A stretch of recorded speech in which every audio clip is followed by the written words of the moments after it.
How I get my hair from this to this. Use a heat protector. I like the Jess and Lou one.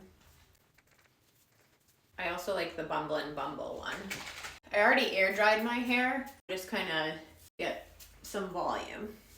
I need a round brush like this. This is just to get some volume before I curl.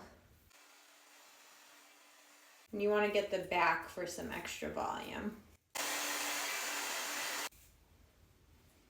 Since my hair is freshly cleaned, I need the hair to kind of have some texture for it to hold the curl. And this is Moroccan Oil Dry Texture Spray. I'm using a wand for the curls. This is a 1 1/4 wand.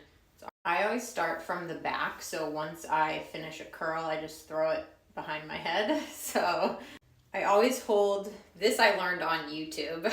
I hold the barrel almost upside down, and I wrap the hair towards the back of my head. Hold it for a sec, and then I let it fall, cool for a second, and that's how it looks. The thicker you do the section of hair, the less curly it will be. So it'll be more of a wave versus a curl.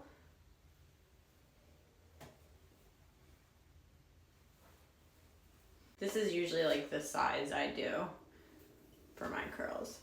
I have really thick hair. I'd rather do them a little bit smaller than too big and then have them fall out.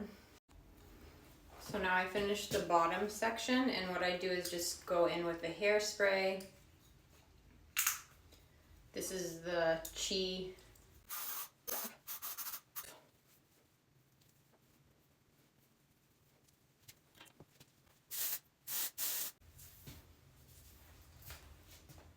For the pieces around my face, I usually curl those a little bit thinner.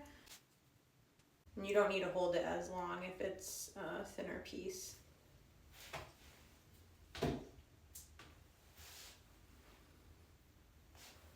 This is it all done. It looks crazy, I know, but trust the process.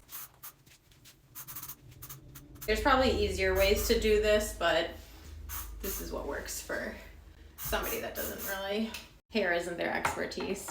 I'm gonna go do my makeup. I'll be right back. So I did my makeup, and you just brush out the curls because they already fell out a little bit. What do you think?